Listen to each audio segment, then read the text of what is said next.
Once upon a time, there lived a farmer in a village beside a forest.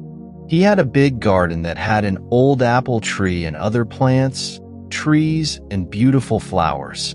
When the farmer was a little boy, he spent much of his time playing with the apple tree. Those days, the apple tree had given the choicest of apples to him. However, as time passed, the apple tree became old and stopped bearing fruits.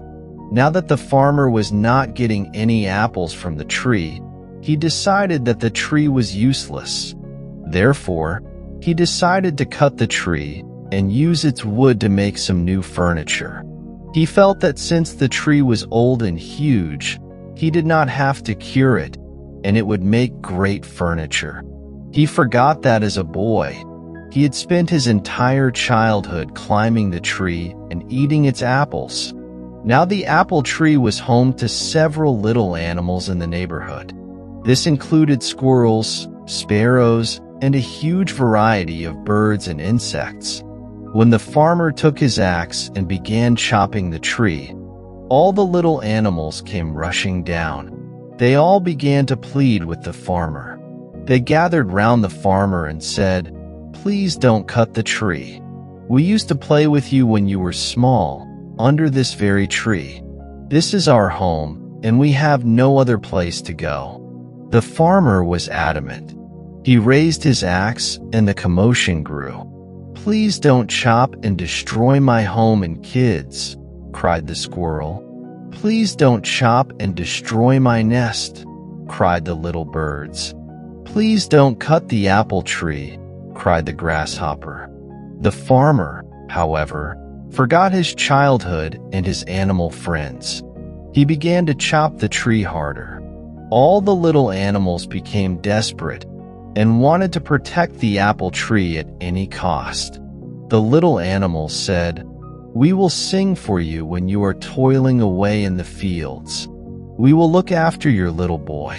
He will not cry, but instead will be entertained and happy. You will like our songs and will not feel tired." However, their cries for help fell on deaf ears. Despite all their requests, the farmer continued to chop down the tree. All of a sudden, he noticed something shiny.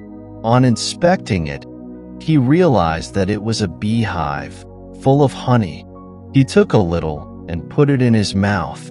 The taste of the honey woke up the little boy in him. Suddenly, the memories of his childhood came rushing back. The honey tasted so good that he wanted more. It brought a sense of happiness to him.